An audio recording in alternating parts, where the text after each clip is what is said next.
UPSC से संबंधित complete course की जानकारी के लिए कृपया दृष्टि IAS के ऑफिशियल वेबसाइट या ऑफिशियल यूट्यूब चैनल पर फाइनल नहीं है ये, ठीक है, क्योंकि मेरी स्ट्रेटजी है वो जरूरी नहीं है आप पे भी सही बैठे, ठीक है। तो आपको क्या करना है कि 2 सब्जेक्ट लेके चलने हैं दिन में, जो मैं करता था। दिन में 2 सब्जेक्ट लेके चलने से क्या होता है कि एक तो मोनोटोनस शेड्यूल होता है ना जब अपना एक आयामी, तो बोरियत महसूस होती है। जैसे सुबह से हिस्ट्री पढ़े, एंशियंट एंशियंट एंशियंट, क्या यार ये आ रहा है, ये गुप्ता आ रहे हैं, चोल आ रहे हैं, वापस चोल आ गए, ये क्या सिस्टम है, तो क्या है कि परेशान हो जाता है। तो एक हिस्ट्री ले लो, उसके अलावा एक पॉलिटिकल साइंस ले लो, तो क्या है कि हिस्ट्री भी पढ़ रहे हैं, पॉलिटिकल साइंस भी पढ़ रहे हैं, तो दोनों में अच्छा लिंकेज बैठ जाता है। उसके अलावा ज्योग्राफी ले लो, तो ज्योग्राफी और हिस्ट्री लेंगे ना, तो हिस्ट्री में जैसे कहाँ से अटैक हुए, गोलन दर्रा, खैबर दर्रा, तो हमें क्या आइडिया लगता है कि अच्छा यहाँ पे जगह थी इसलिए वो लोग आ गए, और आपके दिमाग में एक स्टोरी चलनी चाहिए, इसीलिए एनसीईआरटी पढ़ने का बोलते हैं। स्टोरी चलती है तो हमें आइडिया होता है कि कैसे लोग आए थे, है ना।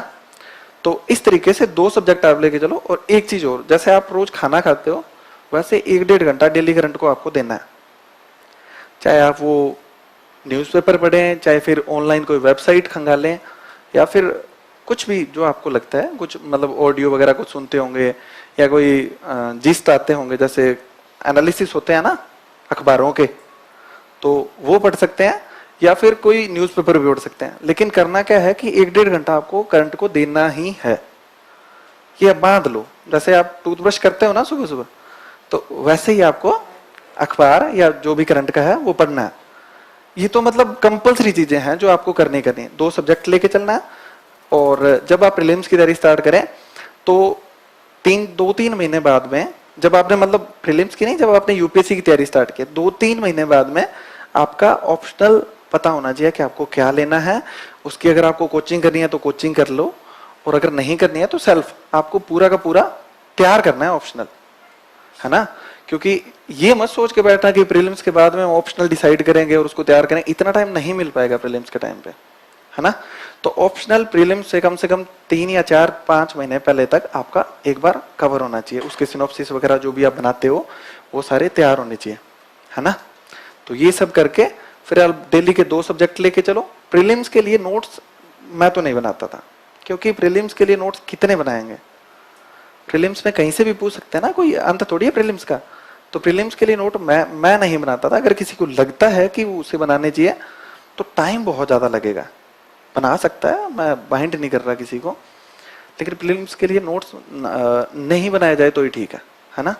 और जो भी मटेरियल पढ़ रहे हैं आप, एक तो अपनी आदत होती है कि हम लोग बुक्स पे बड़ा बिलीव करते हैं, बहुत सारी किताबें उठा के ले आएंगे, और लाइब्रेरी में या जो भी रूम में बैठते हैं ना, वहां पे इतनी बुक्स जब सजी होगी तभी हमें सुकून मिलता है कि हाँ यार अब ठीक है, अब पढ़ाई यूपीएससी वाले लग रहे हैं। तो ये बहुत ही गलत चीज है।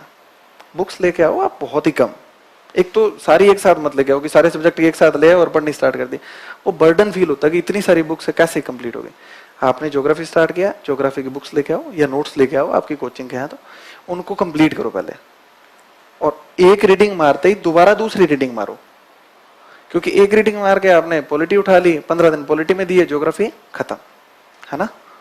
तो एक रीडिंग मार के दोबारा उसकी रीडिंग मारो, और उसमें दूसरी बार जब रीडिंग मारोगे तो उसमें कुछ निशान लगा लो कि ये टॉपिक्स हैं जो मेरे लिए बिल्कुल नए हैं।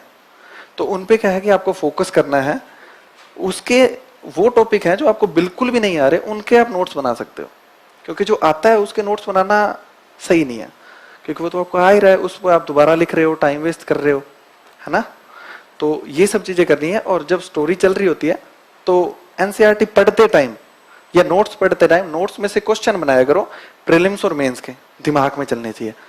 जैसे आप बौद्ध धर्म पढ़ रहे हो तो लास्ट में सिर्फ इतना सा आएगा कि भारत की जमीन पे बौद्ध धर्म लुप्त हो गया और यहीं पे ही जन्मा था। तो आपको ये दिमाग में आना चाहिए कि भारत की धरती से लुप्त क्यों हुआ, क्या रीजन थे, है ना। तो जब आप वापस से बौद्ध धर्म पढ़ोगे ना तो आपको कुछ इंडिकेशन मिलेंगे वहां पे कि क्यों लुप्त हुआ। उसके कंक्रीट आंसर बहुत सी जगह लिखे हुए होते हैं, पर जब आप दोबारा पढ़ोगे ना तो आपको पता लगेगा कि क्यों लुप्त हुआ बौद्ध धर्म, है ना। तो ये क्वेश्चन आपके दिमाग में चलनी चाहिए। सिर्फ पढ़ना हमारा ऑब्जेक्टिव नहीं है, हमारा ऑब्जेक्टिव है कि जो क्वेश्चन आएंगे और थोड़ा घुमा के पूछती है यूपीएससी, उनको कैसे अपन को सॉल्व करना है, ये हमारा ऑब्जेक्टिव होना चाहिए। यूपीएससी से संबंधित कंप्लीट कोर्स की जानकारी के लिए कृपया दृष्टि IAS के ऑफिशियल वेबसाइट या ऑफिशियल यूट्यूब चैनल पर